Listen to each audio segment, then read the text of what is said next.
first speaker tonight is Ryan. He's a co-founder and CEO of Jiffy. Before starting Jiffy, Ryan spent 3 years as an investment banker, and then he moved in his first home in 2015 and realized how painful it is to hire pros to take care of his home.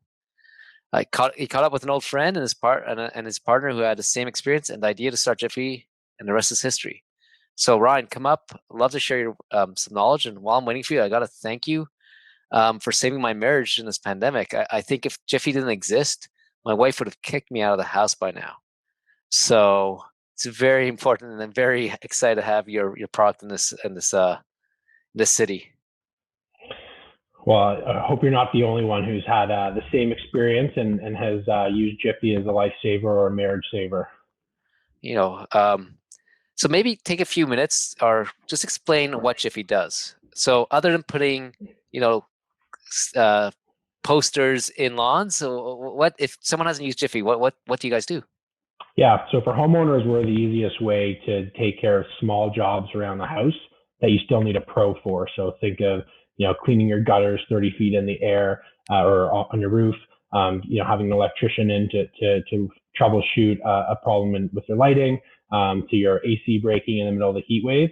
For these jobs where you really need a pro and it's not worth your time to call around or scour around the internet, Jiffy makes it easy to connect you with a licensed, vetted professional in that category. And what's great is on the supply side of the marketplace, we allow pros to work for themselves a lot of time instead of working for bigger companies. So they become owners and entrepreneurs of their own. And we allow them to be much more efficient, removing a whole bunch of friction in their day so they can spend more time working and less time on the phone or driving across the city. So when I think of Jiffy, I think you are a local marketplace. So I'd love to hear a bit about your experience about challenges and benefits of building a local marketplace. Yeah, it's all easy, though, all the time. It's certainly challenging. I think every marketplace is a little bit different, whether you're supply constrained or demand constrained, whether you have a chicken and the egg problem. I think we're a little different than a lot, especially than a lot of the really big or well-known stories like Uber or Airbnb, in that we weren't convincing people on the supply side to drop what they were doing and start being, a plumber or an electrician or something like that. If you think back to Uber when it was just Uber Taxi, where the taxi drivers were already driving around looking for fares. And so it was a no-brainer for them to say, sure, I'll download the Uber app or get a free phone and have Uber on it. And if I'm available, I'll take the call. That's a lot like what our situation is, because the plumbers are already licensed plumbers. The electricians are already licensed electricians. And so we didn't have a supply problem or a chicken and the egg problem when we started our business. And we quickly found that to supply, we created a ton of value. These folks were coming to us and saying, the bank used to be on me because I was overdraft and this and that, and now they're offering me lines of credit because they see how much money is coming in through Jiffy. And so we didn't have the normal problem of supply, but we also didn't have this normal greatness of the demand that just kept coming and coming and coming. And so we had to figure out demand and retention on the homeowner side. And that's sort of what has allowed us to build a big profitable business, especially in our home market of Toronto, and then expanding each market afterwards comes with its own challenges.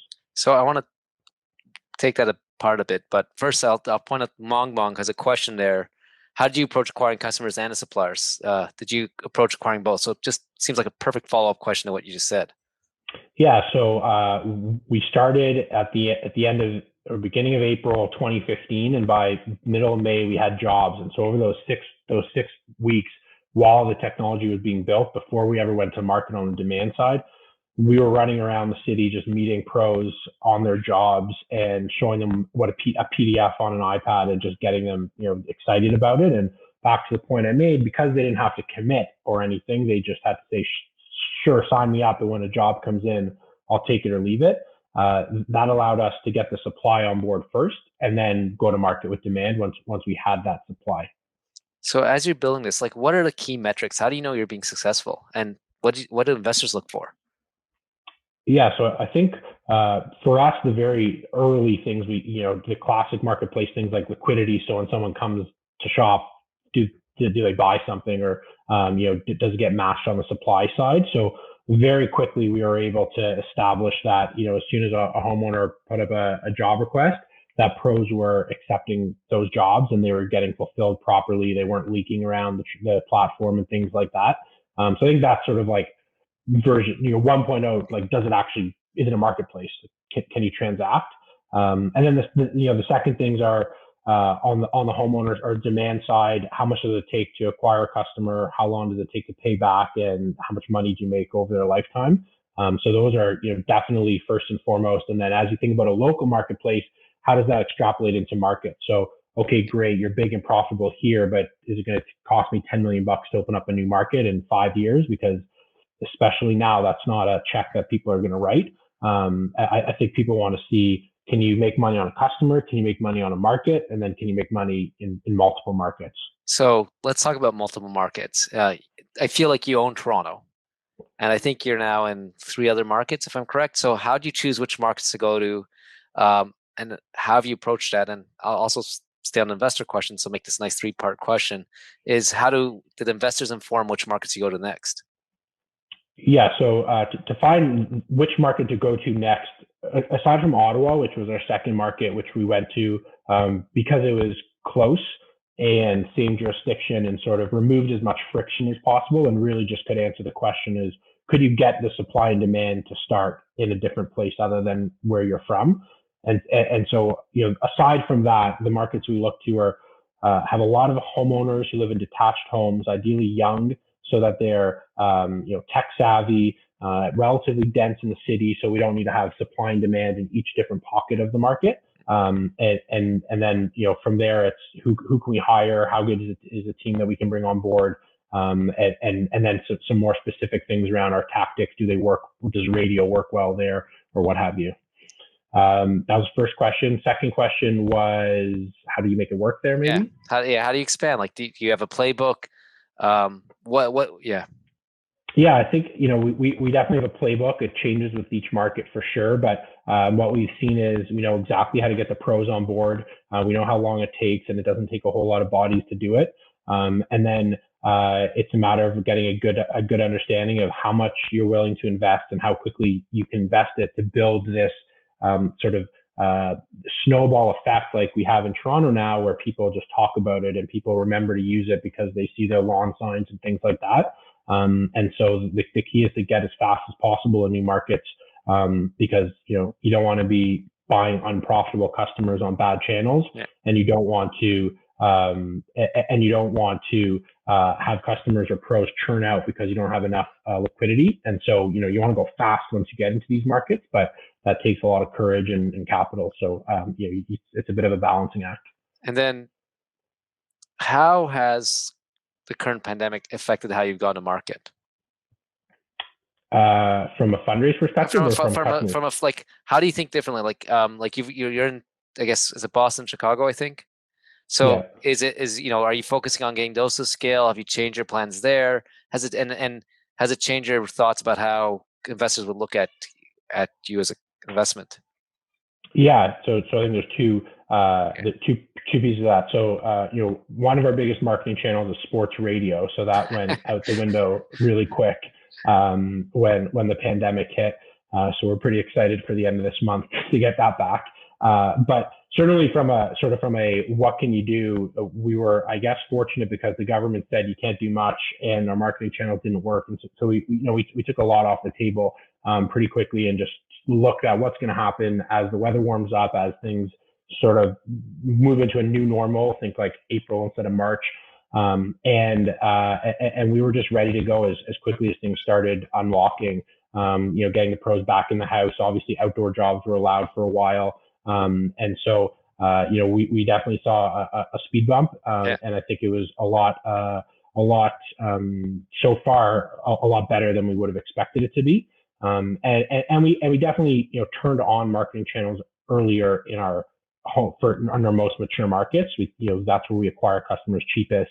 I think from an investor perspective, people are willing to forgive you for focusing on profitability over growth for a little bit, making sure all of the things you've done for unit economics are really, you're really happy you did that. If you can, make more money in the first month of a customer's lifetime now than you could a year ago, you're going to be much better off. And so, I think it's definitely focused, obviously, from growth at all costs to a bit more sustainable growth. And we're definitely hearing from our investors, how can we turn the engines back on right now? Because can you go back? How much can you put in radio when there's no rush hour and things like that? Is there a worry about some better finance competitor using this as an ability to capture more market shares? Is it is it a threat or opportunity when it seems like the market's dried up for financing a bit?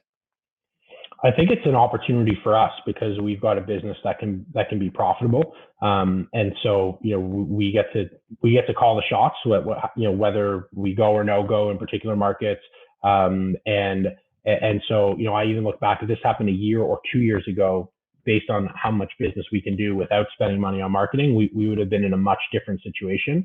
And so the fact that we're able to have a business that generates enough cash in our more mature markets that we're able to still sustain the business, without spending money on kind of growth in other markets is very valuable to us.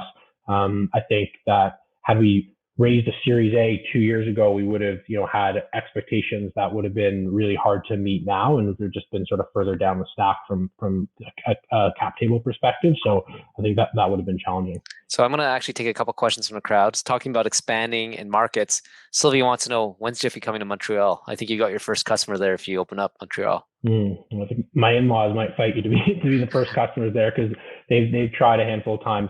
There's so much market left in the markets that we're in. These are huge, billion-dollar businesses in each market, and so likely not expanding to too many more markets to the end of 2020. We're really focused on seeing how the fall plays out from a COVID perspective, but we think there's no reason why we won't be there.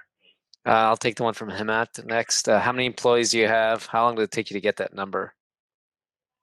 We have about 20 employees on our team, and I guess we're 5 years old. We were at 20 probably maybe a year and a half ago or so, and we were a bit more than that, and then came back down to 20 as a result of COVID.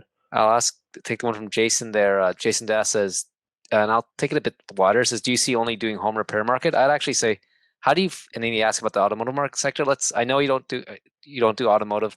How do you even decide what you do in the home repair market? Because every day I get start pitching me, hey, I'm going to do a big renovation. I'm going to get in the renovation market. I'll help people build, I don't know, extensions to their house. And you obviously don't do that. So when you talk about the home repair market, what is that and how do you decide what to do?